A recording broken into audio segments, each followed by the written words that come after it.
네, 그렇다면 마가복음 6장 14절에서 29절 말씀 함께 읽겠습니다. 이에 예수의 이름이 드러난지라 헤롯 왕이 듣고 이르되 이는 세례 요한이 죽은 자 가운데서 살아났도다. 그러므로 이런 능력이 그 속에서 일어나느니라 하고, 어떤 이는 그가 엘리야라 하고 또 어떤 이는 그가 선지자니 옛 선지자 중에 하나와 같다 하되, 헤롯은 듣고 이르되 내가 목벤 요한 그가 살아났다 하더라.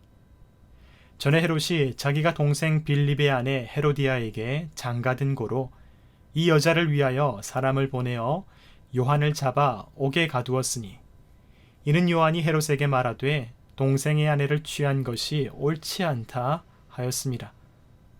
헤로디아가 요한을 원수로 여겨 죽이고자 하였으되 하지 못한 것은 헤롯이 요한을 의롭고 거룩한 사람으로 알고 두려워하여 보호하며 또 그의 말을 들을 때에 크게 번민을 하면서도 달갑게 들음이러라.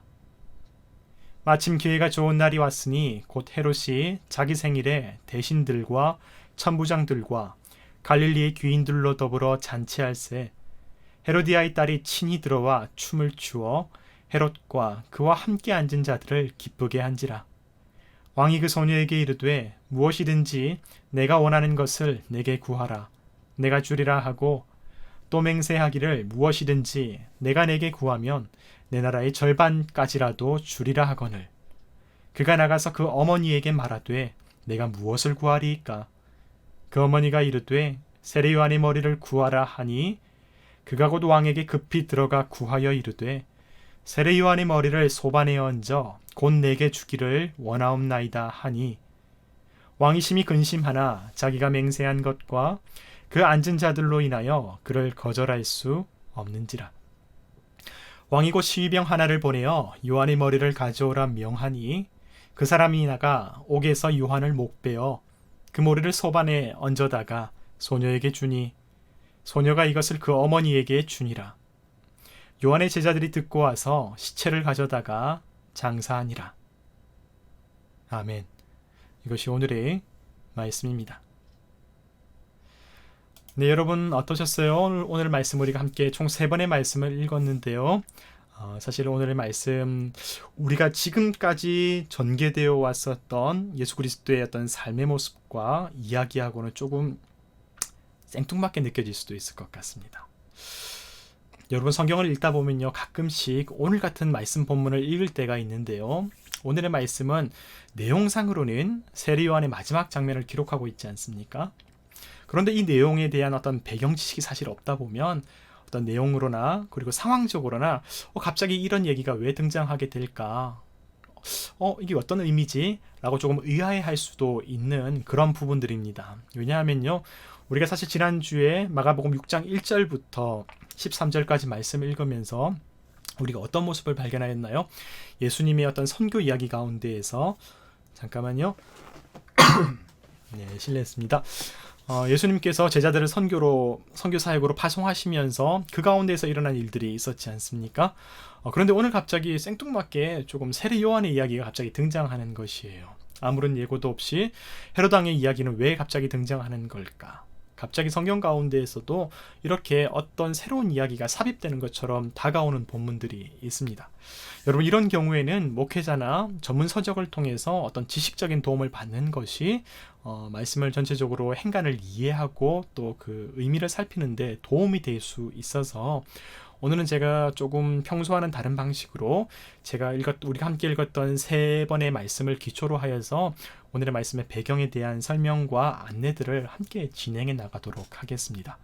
그래서 여러분 함께 이야기를 나누면서요, 중간중간마다 여러분께서 댓글을 남겨주셔서 궁금한 부분이나 혹은 이런 의문이 있는데 혹은 이런 부분은 조금 제가 생각했을 때는 조금 의아한 부분이에요 라고 하는 부분도 괜찮습니다. 그런 부분들 댓글로 남겨주시면 가능하다면 그때 가운데 함께 나누기도 하고요. 또 어떤 부분들은 다 끝난 다음에 얘기될 필요가 있다면 그렇게 진행해 나가도록 하겠습니다. 네, 아이작 아시모프님 기대된다고 말씀해 주셔서 참 고맙습니다. 네, 그런가요? 그럼 오늘 한번 주목해 보면서 이 말씀 가운데 들어가도록 하겠습니다. 자, 일단 우리가 읽은 말씀은 크게 세 가지 단락으로 구성을 할 수가 있습니다. 첫 번째로 살펴보게 되면 14절부터 16절까지의 말씀이 될 수 있겠죠. 우리가 사실 지난주에 말씀 7절부터 13절까지 말씀을 읽으면서 제자들의 선교 활동이 기록된 말씀을 읽었잖아요. 그 마지막 이야기가 세례 요한에 관한 이야기로 전환되는 장면을 보여주게 됩니다. 어떤 내용이었냐면 선교의 결과를 통해서 예수 그리스도의 이름이 세상 가운데 크게 드러나게 되었었는데, 우리가 이미 알기로 예수님에 관한 소문은 사람들 가운데 이미 소문이 자자했었습니다. 하지만 우리가 14절에 나와 있는 말씀처럼 이에 예수의 이름이 드러난지라 라고 드러났다는 것은 일반 서민에게만 알려져 있었던 예수님의 삶이, 그리고 그분의 소문이 드디어 이제 이 세상의 최고위층에게까지 전해지게 됩니다. 여러분, 세상 권력자는 때때로 그들이 자신들의 어떤 구중궁궐에 살고 있는 것처럼 이 세상의 모습, 일상세계의 모습과 단절된 세계 가운데 있을 때가 많이 있어요. 하지만 예수 그리스도의 삶이, 그분의 능력이 드디어 입을 거쳐서 이 세상 최고위층 권력자들에게까지 전해지게 되는 모습을 오늘 우리가 보게 되었습니다. 드디어 헤롯이 등장하였고 세례 요한의 이야기로 이어지게 되는 맥락들을 우리가 함께 첫 번째 단락에서 보게 되었죠. 두 번째 단락은요, 17절에서 20절의 말씀입니다. 17절에서 20절 말씀 가운데에서 우리는 세례 요한이 왜 죽임을 당하게 되었는지 그 배경을 우리가 살피게 됩니다. 헤롯이 동생 빌립의 아내와 결혼한 것을 이 사람 세례 요한이 강력하게 비판을 하였고, 그 결과 감옥에 갇히게 되었습니다. 헤롯의 아내는 헤로디아라고 하는 여인이었는데 분노하였죠. 이를 갈면서 세례 요한을 죽이려고 하였습니다. 그러나 이 헤롯이 요한을 존경하였던 고로 마땅한 결정을 내리지 못하고 있는 상황이 오늘 이 말씀의 초입 가운데 등장하고 있습니다. 마지막 세 번째 단락, 이 세 번째 장면은 21절부터 29절까지의 말씀인데요.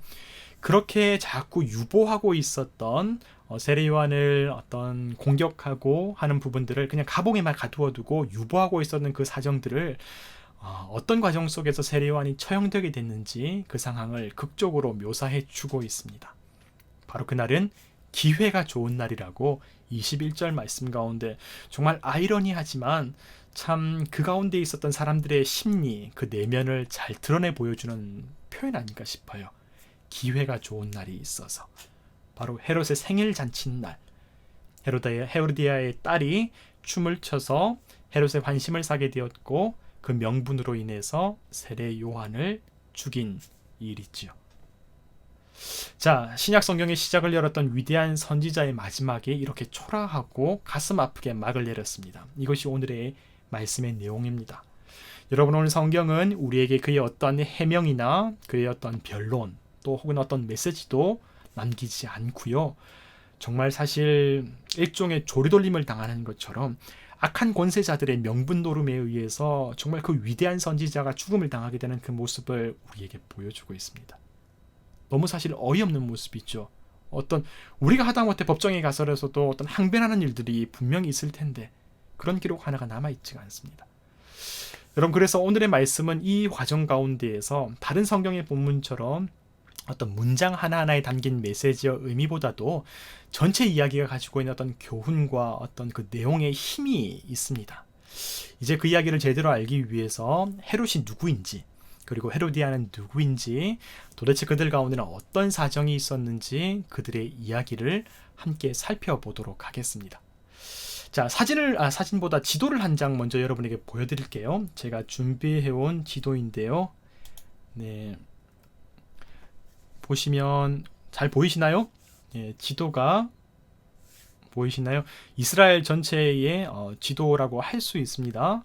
색깔이 이렇게 드러나 있어요. 보면 사실 글자가 여러분 보시기 좀 작을 것 같기는 한데요. 지도가 여기 있고요. 이 지도에 보면 색깔별로 그 지역이 나와 있습니다.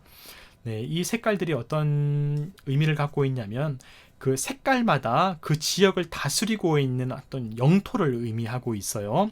그래서 보면 하나, 둘, 셋, 네 개의 색깔로 구성되고 있습니다. 그래서 이 이스라엘이라는 나라가 네 개의 영토로 분할되어 있다는 것을 보여주게 되죠. 이게 바로 예수님께서 활동하던 시대에 이 이스라엘을 다스리고 있었던 크리스탈유님 어떻게 하셨어요? 분봉왕. 나중에 얘기할 텐데요. 이렇게 나라를 분할해서 통치하고 있었던 그런 상황을 보여주고 있는 지도입니다. 사마리아, 유대, 이두메라고 하는 지역에 하나가 묶음이 있고요. 그리고 갈릴리와 저기 사해 옆에 베레아 지역이 하나가 있고, 페니키아 지역과 데가블리 지역을 묶어서 한 지역을 통치하고, 저기 이두레, 가울라니티스, 바나테아, 드라고니 지역, 예수님께서 군대 귀신을 그때 물리쳤었던 그 갈릴리 바다 건너편으로 갔을 때 그 지역, 이렇게 네 곳을 가리키고 있는데요. 이 얘기를 왜 하냐면 지금 예수님의 시대 가운데에는 이 네 명의 영주들이 이 이스라엘 나라를 다스리고 있었지만, 이 이야기를 거슬러 올라가게 되어서 그들의 조상인 헤롯 왕으로 사실 오늘 거슬러 가게 됩니다. 그 헤롯 왕의 때에는 이 네 개의 영토를 한 사람, 헤롯 왕이 다스리고 있었어요. 이 헤롯 왕이 누구냐면요, 우리가 성경 가운데 아기 예수의 탄생기 때에 등장하는 그 헤롯 왕을 제가 지금 얘기하고 있는 것입니다. 오늘 말씀에 등장하는 헤롯은요, 헤롯 대왕이 아닙니다. 그 헤롯하고 다른 헤롯이에요.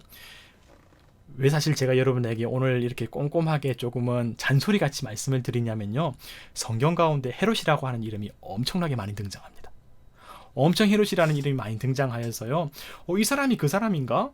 사람들은 참 많이 죽고 바뀌고 시간 역사는 흐르는데 헤롯은 계속해서 등장하여서 우리가 헷갈릴 수가 있어요. 그래서 오늘 우리가 헤롯 가문의 이야기를 함께 살펴보면서 그 이면에 담겨 있었던 헤로디아와 그리고 이 헤롯의 이야기를 함께 나누어 보려고 하는 것입니다. 자, 가장 먼저 성경에 등장하는 헤롯 왕은 사실 헤롯 더 그레이트라고 하여서 인류 역사 가운데는 헤롯 대왕이라고 불리우는 사람입니다. 바로 이 기원 전후로 하여서 예수님의 아기 예수의 탄생 때에 이스라엘 전체를 다스리고 있었던 이 이스라엘 왕이 저 헤롯 대왕이었죠.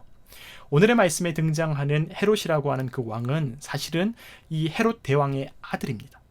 그 본명은 헤롯 안티파스. 원래는 안티파스라고 불렀지만 그가 이제 헤롯 가문의 그 이름을 따서 자신의 어떤 그 위엄, 나는 이 헤롯 가문의 대표자다, 나는 이 헤롯 가문의 구성원이다 라고 하기 위해서 헤롯이라는 이름을 계속해서 사용하게 됩니다. 여러분, 그래서요, 성경 가운데 등장하는 헤롯이라는 이름을 우리가 꼭 구별해서 기억해야 합니다. 가장 먼저 아기 예수의 시절 때 등장하는 헤롯은 헤롯 대왕이고, 오늘의 말씀 가운데 헤로디아와 결혼한 헤롯은 헤롯 안티파스가 됩니다.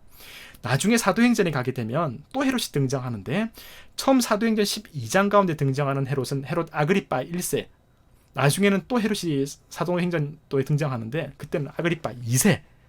이 사람들은 헤롯 대왕의 손자들입니다. 다 성경에는 헤롯이라는 이름으로 등장하기 때문에. 그리고 여러분, 사실 인터넷을 치게 되면요, 네이버에서 여러분이 헤롯 가문을 가기도를 여러분 많이 지도가 아니라 그림으로 볼 수가 있어요. 근데 사실 틀린 게 너무 많아요.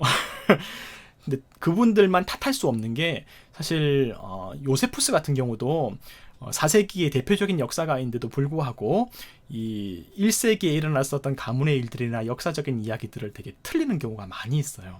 그러니까 2000년 전의 일이다 보니까 그 가족관계, 사실 누구의 아들이고 누구의 어떤 가족관계라는 것들을 우리가 봤을 때는 왜 틀릴까 싶지만 기록들이 되게 온전하지 않게 보존되어 있는 경우가 많기 때문에, 그래서 이 헤롯 안티파스가 셋째 부인의 아들인 것 같은데 어디는 넷째 부인의 아들이라고 나와 있기도 하고, 그런 경우가 있어서 제가 오늘 혼동을 기할 수 있는 누구의 아들이다 이런 부분들은 제가 다 꼼꼼하게 하지 않으려고 합니다. 그거 가지고 이게 정답이라고 생각하게 되면 다른 자료를 보면 어디가 맞는 것이 틀린 것이 헷갈리게 되어서 여러분이 어떤 대단한 전문적인 신학적인 지식을 갖고 있어서 이 입장들이 맞습니다 라고 판단드릴 정도가 아니게 된다면, 오히려 그런 지식은 우리가 정말 중요한 부분들을 놓치게 만드는 실수가 될 수도 있을 것 같아서 제가 그런 부분들은 조금 제하고요, 중요한 내용들을 중심으로 해서 오늘 이 시간을 진행해 나가도록 하겠습니다. 우리가 첫 번째로 얘기했었던 아버지 헤롯, 이 헤롯 대왕은요, 이스라엘을 다스렸던 왕입니다. 하지만 심각한 컴플렉스가 하나가 있었습니다. 어떤 컴플렉스였냐면요, 그가 이스라엘 다스리고 있음에도 불구하고 그는 사실 본토 이스라엘 출신 사람이 아닌 거예요. 유대인이 아닙니다. 그는 어디 출신이냐면 이두메, 에돔 출신이라고 할 수 있습니다. 그러니까 이 로마가 이스라엘을 점령하는 그 전쟁의 과정 속에서 이스라엘을 탄압하고 공을 많이 세워요. 그렇게 해서 독립운동을 했었던 이스라엘 사람들을 엄청나게 탄압하면서 그때의 기회를 잘 잡아서 로마 제국의 어떤 그 사랑을 받게 되죠. 왜 그런 사람들 있지 않습니까? 우리 같이 살아오면서 이 사람이 뭐 이두메 출신, 외국 출신, 하지만 뭐 오랜 시간이 지나면서 우리가 족보도 다 살펴보고 사람을 사귀는 게 아니잖아요. 그러다 보니까 함께 어울려서 함께 친구처럼 주민처럼 살다가 어떤 역사가 힘들어지고 휘청휘청거릴 때에 어떤 이 기회를 잘 잡아야 된다고 하는 사람들이 있어요. 그런 사람들이 때로는 우리를 힘겹게 만들기도 하는데 바로 그 중에 한 사람이 이 헤롯 대왕이었습니다. 그렇게 하여서 온갖 정말 사실 약점이기도 하고 어떤 부분에 있어서는 이 사람이 가지고 있었던 기회를 잘 잡았던 포착했었던 영악한 측면이기도 하고요. 바로 그 사람이 그런 시간을 통해서 이 이스라엘의 왕이 되게 됩니다. 우리가 성경에 보면 그런 기록들이 있잖아요. 누가복음 19장이나 이런 데 보면 누군가가 먼 나라로 가서 왕이 되어서 돌아오는, 먼 타국으로 가서 왕이 되어서 돌아오게 되는 그 일들을 하면서 열문화 이야기, 신하들에게 문화를 나누어 주면서 내가 돌아왔을 때 장사를 잘해서 이거 잘 남겨라, 달란트 비유도 나오고요. 그 얘기 나오는 대상이 바로 이 헤롯 대왕입니다. 헤롯이 왕이 될 때 그냥 왕이 내가 왕입니다 이렇게 한 게 아니고요. 로마 제국의 제가를 받아서 왕으로 임명된 거예요. 그러니까 사실 그 예화도 좋은 예화가 아니죠. 슬픈 예화죠. 고통스러운 예화죠. 아무튼 이렇게 해서 이 헤롯 대왕이 왕이 되었습니다. 왕이 되고 보니까 그 뒤에 문제가 많이 생긴 거예요. 그가 저질러 놓았던 과거의 상처들, 사람들의 어떤 비난들, 그 정말 우리나라로 치면 누구로 얘기할 수 있을까요? 정말 외세의 힘을 받아서 혹은 자신의 과거의 어떤 혁명적인 좋은 혁명이 아니라 일종의 쿠데타 같은 나쁜 일을 하여서 일종의 독재 권력을 얻게 되었던 그런 국가 지도자가 되었는데 그 이후에 통치를 하려고 하니까 문제가 생기게 된 겁니다. 뭐냐면 유대인들의 민심을 사야 되잖아요. 결국 통치를 잘하고 안 그러면 또 반란이 일어나고 또 싸우고 그러면 난리가 나게 됩니다. 실제로 그런 총독들이나 그런 왕들이 나중에 문제가 되어서 일이 생기는 거예요. 크리스탈유님 어디서 책을 읽고 오셨나요? 네, 맞습니다. 그래서 이 사람 헤롯 대왕이 두 가지의 일을 하게 됩니다. 중요한 두 가지 일을 하게 되는데 한 가지는 뭐냐면 바로 방금 크리스탈유님 말씀하신 것처럼 토목공사를 많이 해요. 여러분 예나 지금이나 국민들에게 사람들에게 가장 먼저 눈에 보이는 것은 가장 먼저 마음에 드는 것은 눈에 보이는 뭔가인 것 같아요. 토목공사, 다리를 짓고 건물을 짓고 뭔가 그들에게 필요한 것들을 탁탁탁 세워놓게 되면 사람들의 인식이 바뀌게 되는 거예요. 그래도 능력이 있구나. 그래도 이 사람이 정말로 우리 민족과 공동체를 위해서 이바지하는 게 있구나 라고 생각하게 되면서 이 사람 헤롯 대왕에게 신뢰를 보여주게 되는 거예요. 하물며 이스라엘 민족이 가장 염원처럼 생각하고 있었던 게 무엇이었냐면요, 기원전 587년도에 이 남유다 이스라엘 예루살렘 성이 함락되게 되면서 그들의 가장 소중했었던 성전이 불타고 파괴되었던 일이었죠. 나중에 구약성경 느헤미야서, 에스라서를 통해서 율법을 다시 회복하고 성전을 다시 세우고 학개 선지자가 그렇게 외치면서 너희의 집은 그렇게 호화찬란하면서 하나님의 집은 이렇게 망가뜨릴 수 있느냐라고 얘기하면서 구약의 마지막 가운데 그렇게 성전을 다시 재건하려고 했지만 그게 온전하게 세워지지가 못했습니다. 그래서 수백 년간 거의 560년, 550년 그 정도 시간 동안이나 이스라엘 역사 가운데 방치되었던 그 성전을 다시 짓기로 작정한 사람이 바로 이 헤롯 대왕이에요. 그러니까 그 사람에 대한 지지도가 엄청나게 폭등하게 되는 거예요. 그래서 소위 헤롯 대왕의 세 번째 성전 건축 시대가 열리게 됩니다. 사람들에게 인기가 좀 높아지겠죠. 그것을 거의 80년 가까이 헤롯 대왕과 그 자손들이 계속해서 진행해 나가게 됩니다. 그럼 다시금 로마가 다시금 공격해올 때 다시 무너지게 되기는 하지만요. 바로 이런 과정이 한 가지가 있고 또 한 가지의 과정이 무엇이었냐면요, 아까 처음에 사실 제가 말씀드렸던 건데요, 이 사람 헤롯의 컴플렉스가 무엇이라고 했죠? 그가 본래 이 정통 유대인 출신이 아니었다는 것입니다. 에돔, 저기 이둠의 출신이어서 이 유대인들은 어떻게 생각했냐면 그의 과거의 행적도 자기 민족을 탄압하였고 그리고 그의 출신도 유대인이 아니다 보니까 유대인들은 거 되게 중요시 여깁니다. 그래서 이 컴플렉스를 해결하기 위해서 이 헤롯 대왕이 어떤 일을 벌이게 되냐면, 이스라엘 몰락한 왕가의 딸이 있어요. 일종의 공주죠. 몰락한 하스모니안 왕조의 정통 유대인 왕조의 공주를 데리고 와서 그 여인과 함께 두 번째 결혼을 맺게 됩니다. 첫 번째 결혼은 도리스인가요? 이두메, 자기 고향 출신의 아내였거든요. 그런데 그 여인이 아니라 두 번째 여인을 맞이하게 되면서 자신의 컴플렉스를 해결하고 자신의 통치를 굳건히 하기 위해서 애를 쓰게 됩니다.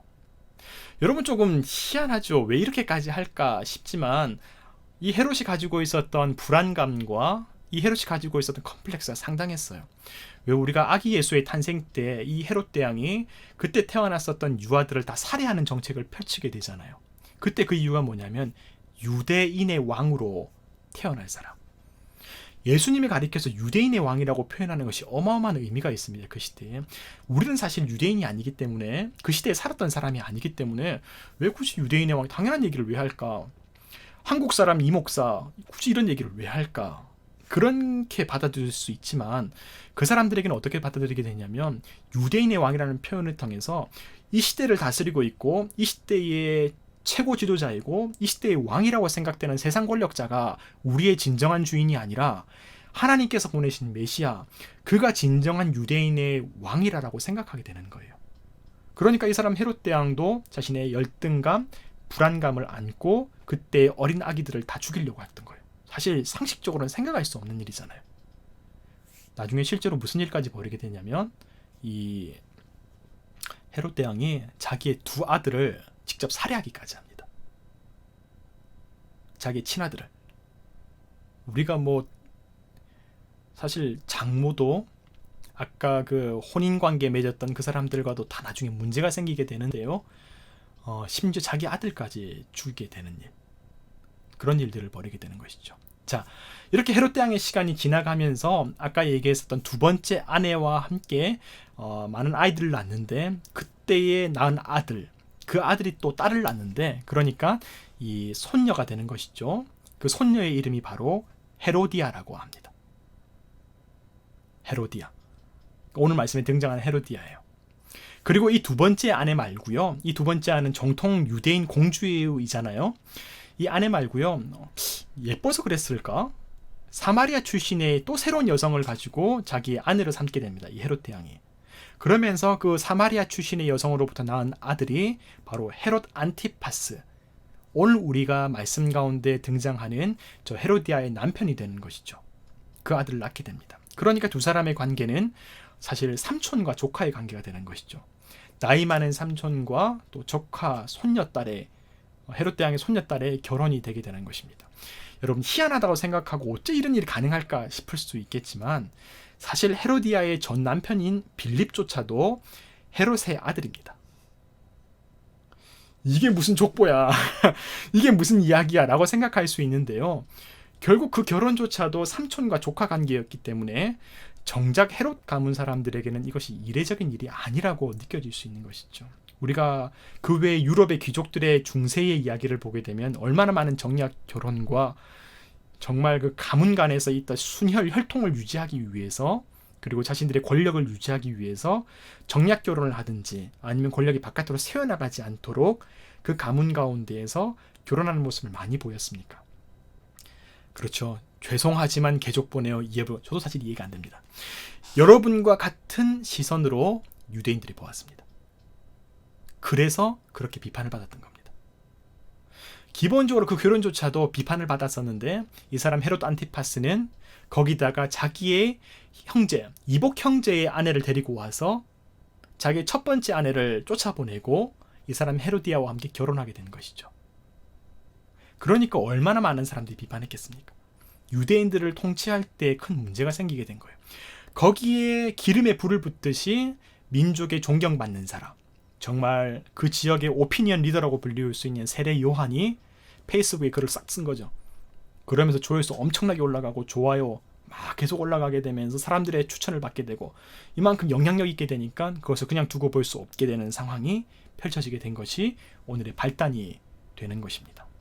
자, 그러면 오늘의 진짜 주요한 인물인 이 헤롯 안티파스에 대해서 한번 살펴보도록 하겠습니다.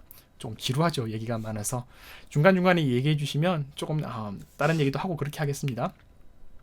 여러분, 오늘 말씀 가운데는 다 기록이 나와 있지 않는데요. 마태복음과 누가복음에도 이 사람 헤롯 안티파스가 등장합니다. 그런데 그때는 그를 수식하는 단어가 하나가 들어가 있어요. 뭐냐면 아까 크리스탈 유님께서 얘기해 주셨던 건데요. 분봉왕이라고 하는 단어입니다. 분봉왕. 그래요? 감사합니다. 셔고님 지루하지 않아서요. 분봉왕이라고 하는 것은요, 우리가 성경 가운데 보면 분봉왕이라고 하는 표현이 좀 많이 등장하잖아요. 분봉왕. 그런데 사실 분봉왕은 왕자를 쓰고 있기는 한데요, 진짜 왕은 아니었습니다. 킹이 아닙니다. 아까 우리가 지도 우리가 보았잖아요. 한번 더 볼까요? 이렇게 나중에 들어오신 분들 생각해서 이렇게 이 전체 이스라엘 영토를 통치하고 있었던 이 이스라엘 지역의 왕이 이전에는 헤롯 대왕이 하나로 다 통치하고 있었습니다.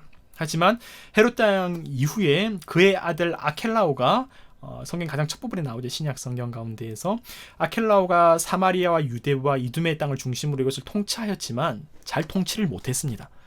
수많은 사람들을 탄압하고 또 너무 거칠게 통치하다 보니까 곳곳에서 반란과 또 거센 이제 항거가 일어났거든요. 그러면서 이 아켈라오가 이제 밀려나가게 됩니다.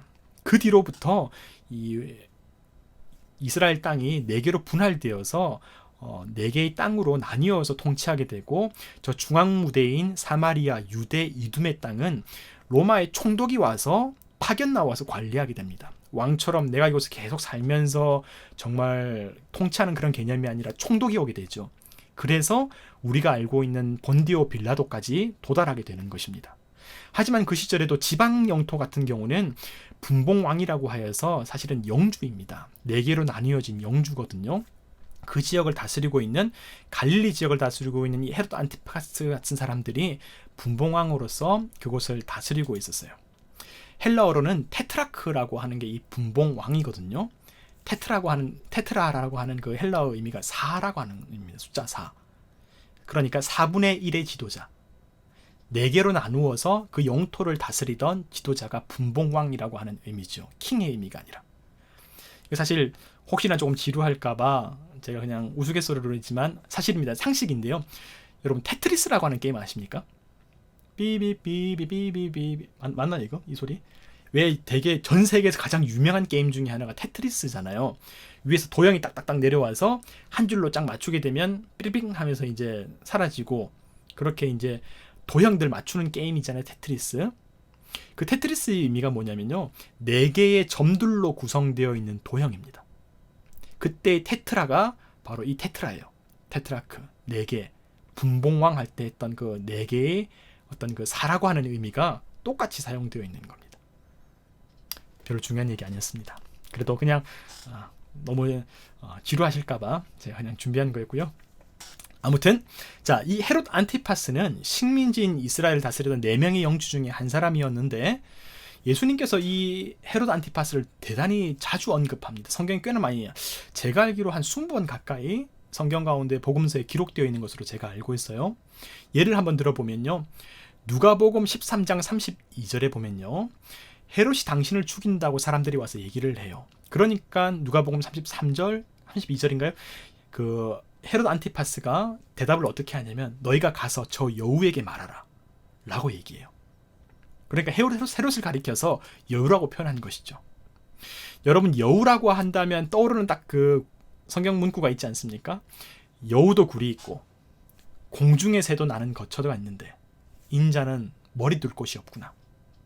이때 여우가 바로 헤롯 안티파스입니다. 얼마나 영악했으면. 잔꾀 부리고 잔머리 약삭 발라서 정치 엄청 잘하고, 정말 약점들이 아무리 있다고 할지라도 주변 사람들 눈치 잘 살펴서, 크리스탈 유님 되게 공격적인 표현을 사용해 주셨는데요, 간사한 방식으로 자신의 어떤 정치적인 입지와 자신의 어떤 그 상황들을 잘 모면하면서 수명을 연장해 갔었던, 사실 그래서 나중에 큰 위험을 당하기도 하는데, 헤롯 안티파스라고 하는 사람이 바로 그런 사람입니다. 자, 오늘 문제가 된 것은 저 헤롯 안티파스가 조카인 헤로디아와 결혼한 일 때문이었죠. 이 일이 많은 유대인들에게 여러분이 반응하시는 것처럼 이해되지 않아서 비판을 받게 되었고, 특별히 세례 요한의 지적이 치명적이었습니다. 여러분, 지금까지요, 이 말씀을 읽으면서 어떤 방식으로 말씀을 읽으셨습니까?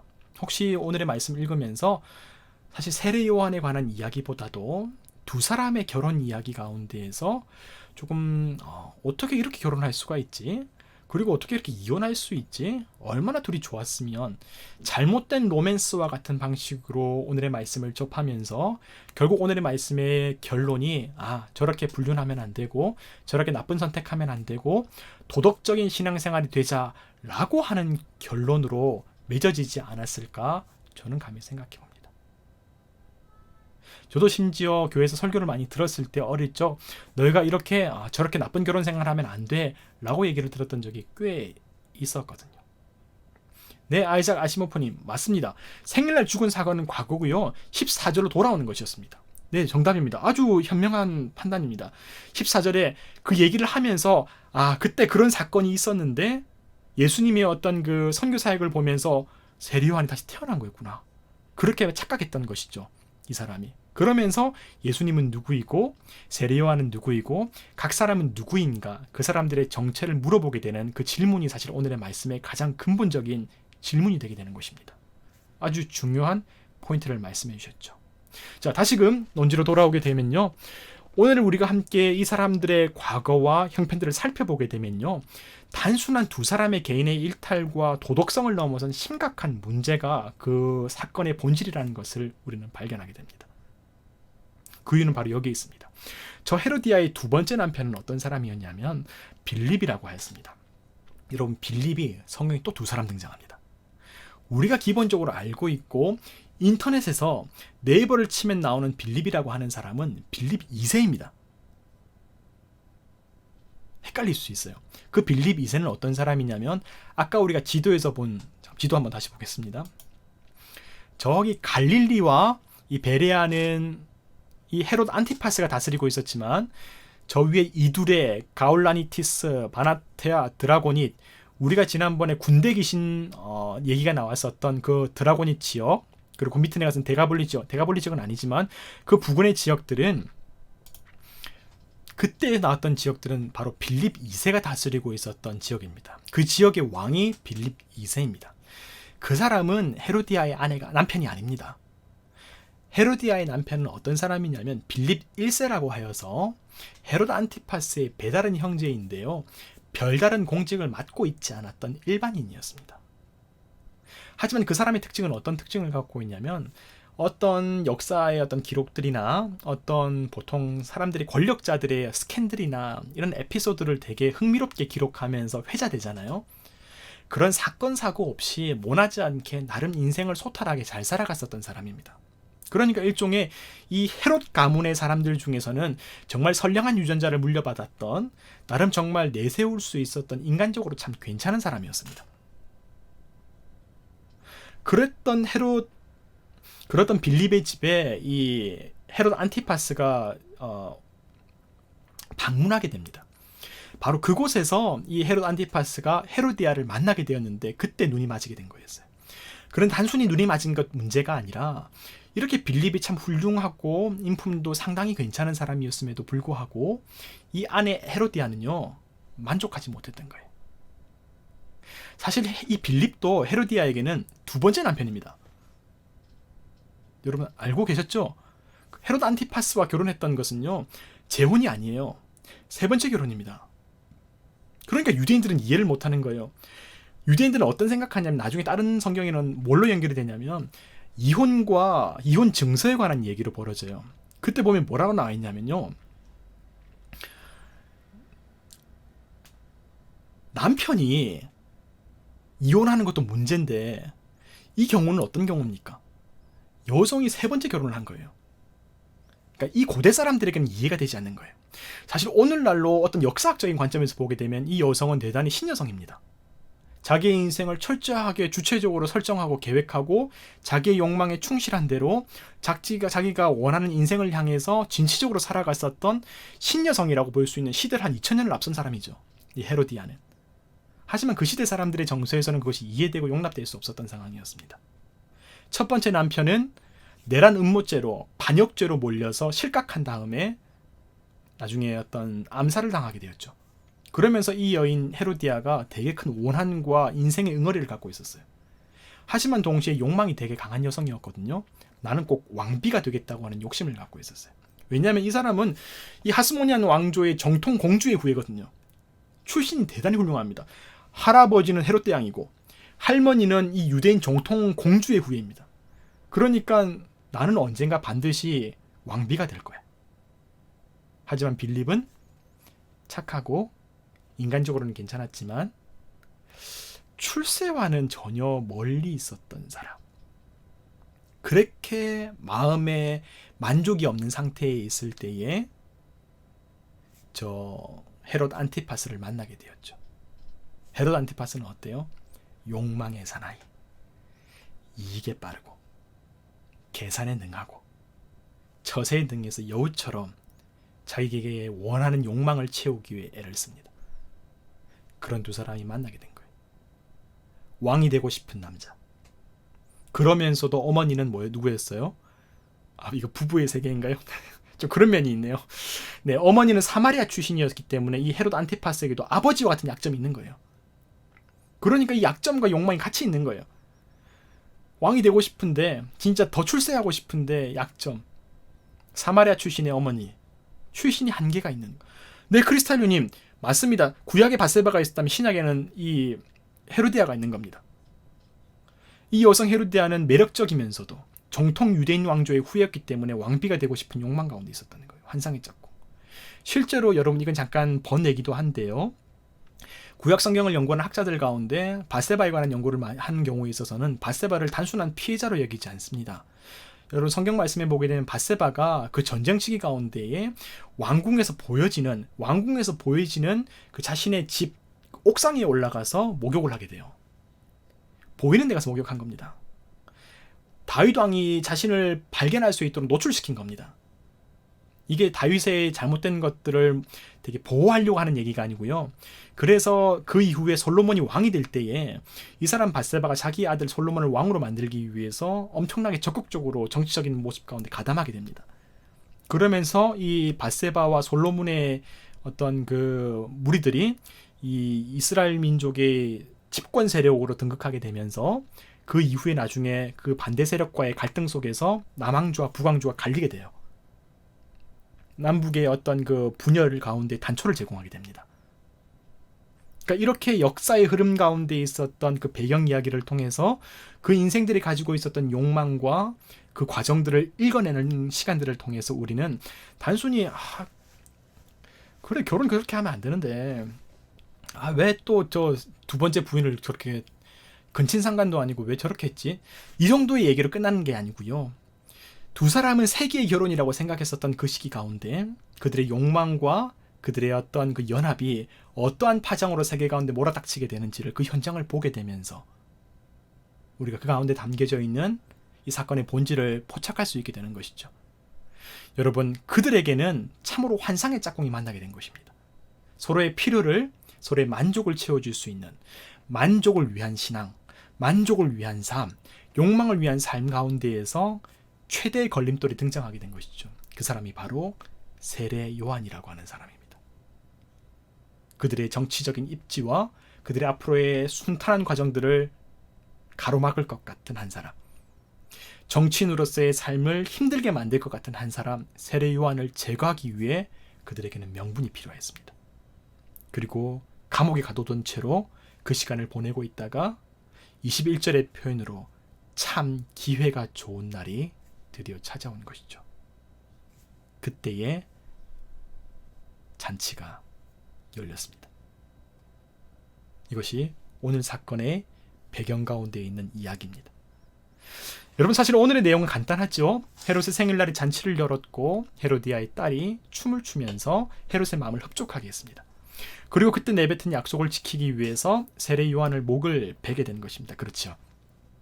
그런데 오늘 말씀 구석구석을 살펴보게 되면 참 허망하고 안타까운 부분들이 많습니다.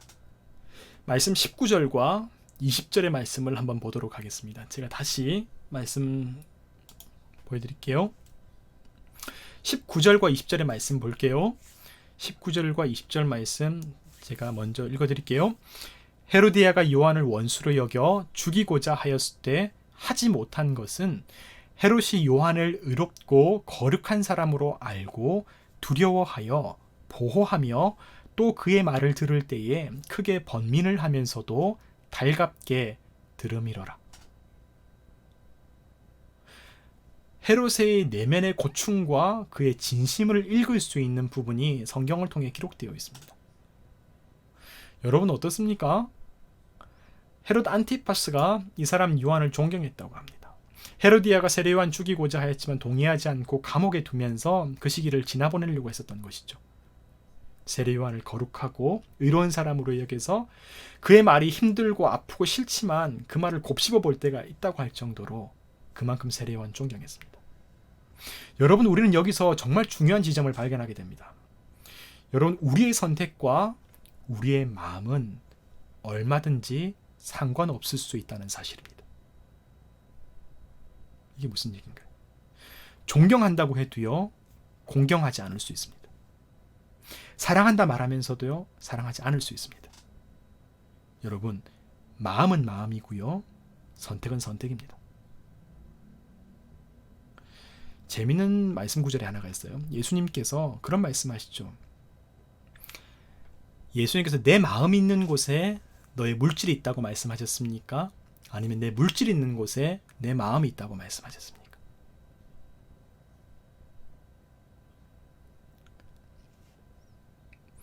내 마음이 있는 곳에 내 물질이 있다고 말씀하셨습니까? 내 물질이 있는 곳에 내 마음이 있다고 말씀하셨습니까?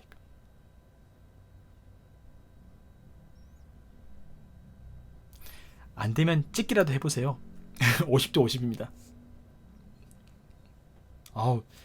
크리스탈 유님은 물질 있는 곳에 마음, 아이작 아시모프님은 물질 있는 곳에 마음. 두 분은 성경을 되게 잘 알고 계신 분이시네요. 두 분은 사실 혼자서도 얼마든지 성경을 잘 읽을 수 있으신 분 같아요. 물질 있는 곳에 마음. 네, 맞습니다. 예수님은요, 내 마음만 있다면 그곳에 물질도 있는 것이다 라고 얘기하지 않았어요. 내 물질이 있는 곳에 마음이 있다고 한 것이었어요. 아무리 마음은 있을 수 있어요. 하지만 그걸 선택하지 않을 수 있어요. 예수님께 직접 비유로도 말씀하지 않았습니까? 누군가 예수님의 말씀을 듣고 따른다고 말은 하여놓고도 실천하지 않을 수 있는 거예요. 나는 그거 못하겠습니다. 나는 아닙니다. 나는 못하겠습니다. 라고 부인하면서도 결국 마음을 바꾸어서 순종할 수도 있는 거예요. 완전히 다른 겁니다. 우리는 결국 무엇을 선택하느냐, 어떤 열매를 맺느냐, 어떤 결실을 맺느냐, 거기에 달려 있습니다. 이스라엘의 역사를 살펴보게 되면 그들이 얼마나 선량하고 좋은 의도를 가지고 얼마나 선한 과정과 방식 가운데에서 악한 잘못을 선택했는지 모릅니다. 그 유명한 금송아지 우상숭배 사건이 있지 않습니까? 그들은 한 마음이 되어서 자발적으로 그들의 금고리와 금부치를 다 갖고 나와서 우리가 섬길 신을 만들자고 얘기했습니다. 저 모세가 하나님의 십계명 율법 말씀 받기 위해서 시내산에 올라가게 되었을 때에 그 공백의 상태를 견디지 못하여서 하나님을 섬기기 위해서 그들이 함께 그들이 섬길 우리를 이집트에서 탈출하여낸 신을 만들자고 얘기했습니다. 그들의 신앙심, 그들의 자발성, 그들의 어떤 헌신, 그들이 정말 얼마나 좋습니까? 정말 민주적이고 자발적이고 얼마나 헌신적입니까? 그렇게 해서 무엇을 만들어내느냐면 그들이 조각하여서 의도를 가지고 조각하여서 금송아지를 만들어냈습니다. 이스라엘의 역사상 가장 슬프고 아팠던 흑역사가 바로 이 금송아지 사건 아니겠습니까? 여러분, 헤롯 안티파스는 세례 요한 존경했습니다. 성경이 보증합니다. 그럼에도 불구하고 결국 세례 요한을 죽입니다. 어쩌면 그들에게는 정치인으로서 욕먹지 않을, 심지어는 자기의 마음까지도 속여넘길 수 있는 명분이 필요했을지도 모르겠습니다. 그래서 그날은 무척이나 기회 좋은 날이었죠. 사람들 앞에서 약속했으니까. 정치인으로서 자기도 함부로 무르기 어려운, 그렇죠, 스스로 만들어낸 난처한 결정. 여러분, 우리는 그 모습 속에서 헤롯이 진정으로 어떠한 사람인가를 발견하게 됩니다. 그리고 인생을 살아가는 저와 여러분은 나는 누구인지를 돌아보게 됩니다.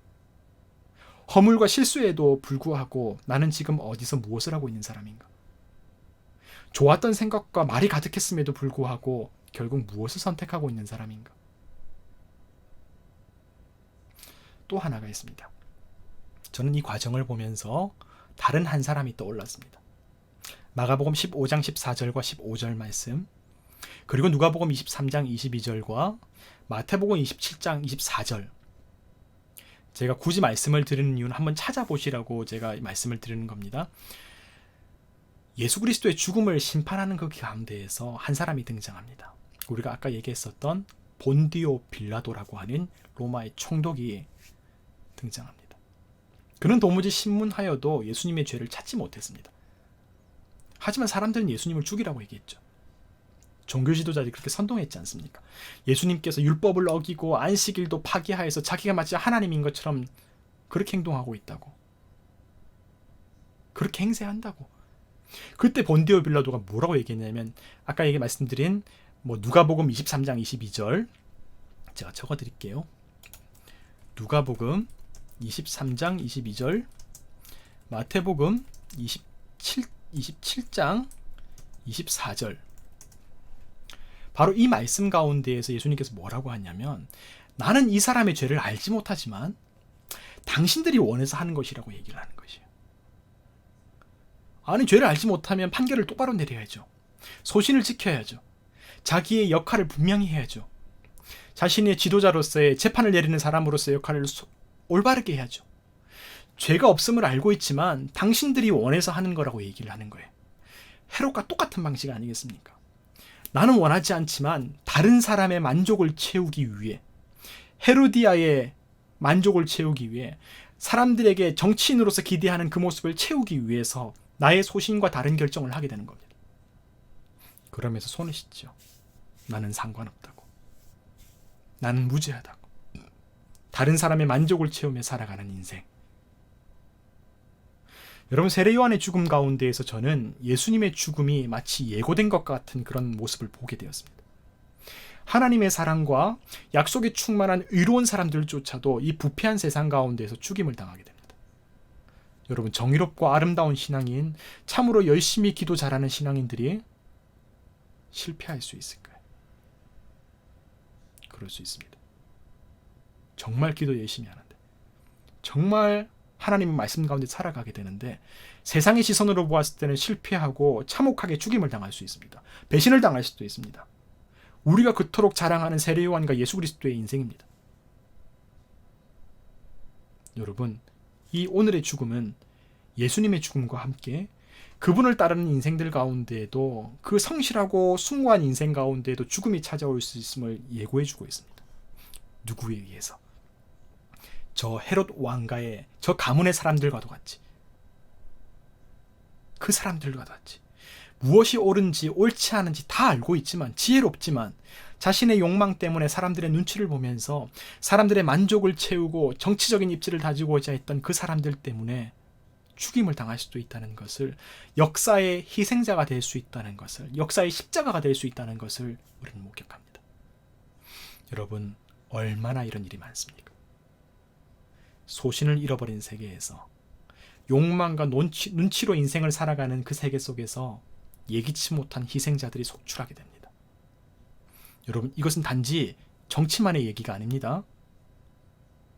우리가 알지 못했지만 우리 스스로도 내 욕심만을 위해서 옳고 그른 것을 놓치면서 그냥 살아가다 보면 그런 일들 얼마든지 두고 다른 사람들이 우리의 피해자가 될 수도 있습니다. 여러분, 예민하지만 감히 말씀을 드리면, 우리가 부동산을 가지고, 이 땅 가운데 제한된 부동산을 가지고 우리가 가지고 있는 돈을 과도하게 남용하고 악용하게 될 때에, 불법은 아니지만 탈법과 잘못된 법을 가지고 사용하게 될 때에, 누군가는 성실하게 열심히 월급을 조금씩 모아서 집을 살려고 했고, 내 집 마련을 하기 위해서 애썼던 분들이 그 부동산 투기업자들의 행각을 통해서 그 피해를 고스란히 받을 수도 있다는 사실을 우리는 보게 되는 것입니다. 여러분, 우리는 꼭 기억해야 합니다.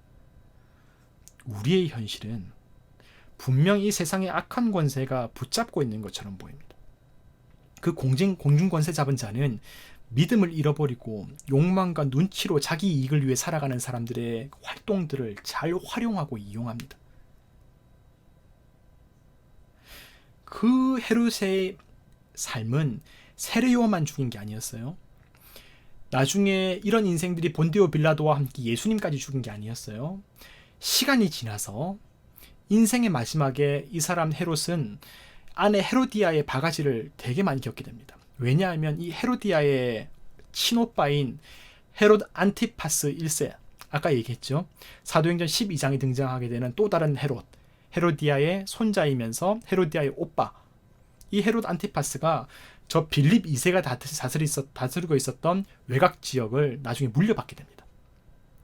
그걸 보면서 이 헤로디아가 질투가 생기고 시기가 생기게 되는 거예요. 아니, 당신은 도대체 뭘 하고 있냐고, 이 시간 동안에. 당신은 뭘 하고 있냐고. 그러면서 이 헤롯이 이 헤로디아의 말을 듣고 어쩔 수 없이 어떻게 하냐면 로마로 가게 됩니다. 그러면서 나에게, 내가 정통 후계자라고, 내가 진짜 헤롯의 후계자고 적자이기 때문에 아버지의 유언이 잘못되었다, 뭐 이런 식으로 얘기를 하면서 사람들과의 어떤 그 관계 속에서 정치적인 되게 술수를 또 부리게 됩니다. 계략을 꾸미고. 그런데 그러다가 그때 로마의 황제가 칼리굴라 황제였거든요.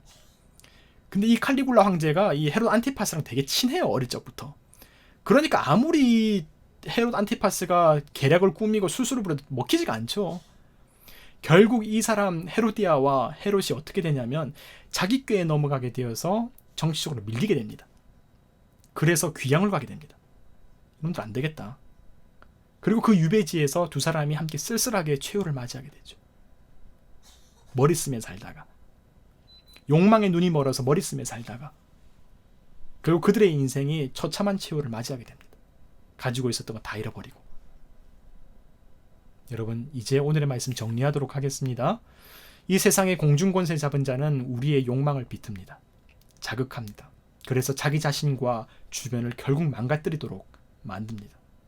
얼마 없는 세상, 얼마 없는 형편, 만족할 줄 알고, 이 만족은 다른 만족이 아니죠. 자족할 줄 알고, 감사할 줄 알았더라면, 주신 것에 감사할 줄 알았다면 더 잃어버리지 않았을 텐데. 믿음의 중심을 잃어버린 자, 소신을 잃어버린 자, 그 중심 잃어버린 자, 저 헤롯 안티파스처럼 요한을 죽이고 예수님을 죽이고 결국 자기 자신마저 죽이게 됩니다. 하지만 성경은 우리에게 말씀하시죠. 오직 의인은 믿음으로 말미암아 살리라. 오직 의인은 믿음으로 말미암아 살리라. 전도할 때나 일할 때나 때를 얻든지 못 얻든지 날마다 씨앗을 뿌리고 성실하게 살아가는 인생 아니겠습니까? 지난주에 우리가 함께 마가복음 6장 7절에서 13절 말씀 통해서 사람들이 우리를 원하지 않으면, 거절당하면 다른 길로 가죠.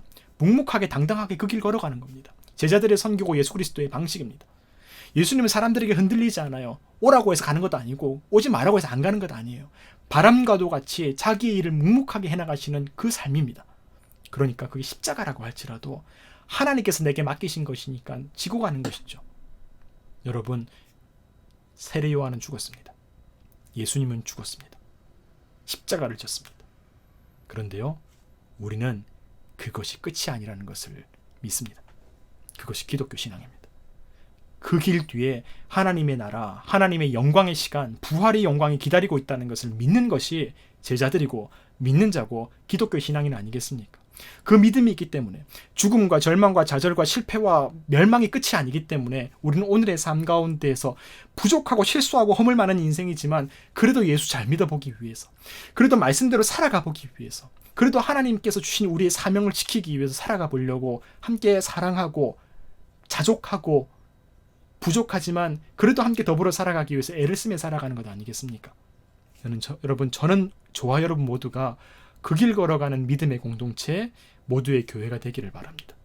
여러분, 죽음이 전부인 것 같은, 결국 저 악한 사람들에 의해서 우리의 삶이 파괴당하는 것 같은 현실을 우리가 분명히 살아갑니다. 틀리지 않습니다. 부인하지 않겠습니다. 성경도 인정합니다. 하지만 그럼에도 그런 세상으로 예수 그리스도께서 오셨습니다. 그분이 그 시대 가운데에서도 포기하지 않고 길을 걸어 가시면서 십자가 너머의 부활의 영광의 그 모습을 우리에게 보여주셨습니다.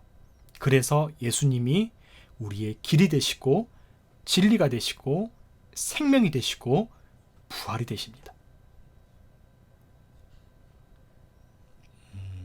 제가 멀쩡한 사람은 아니지만, 그리고 우리 모두가 다 허물이 있지만, 그래도 예수님의 그 모습을, 그 길을 닮아가고 따라갈 수 있는 저와 여러분이 되었으면 좋겠습니다.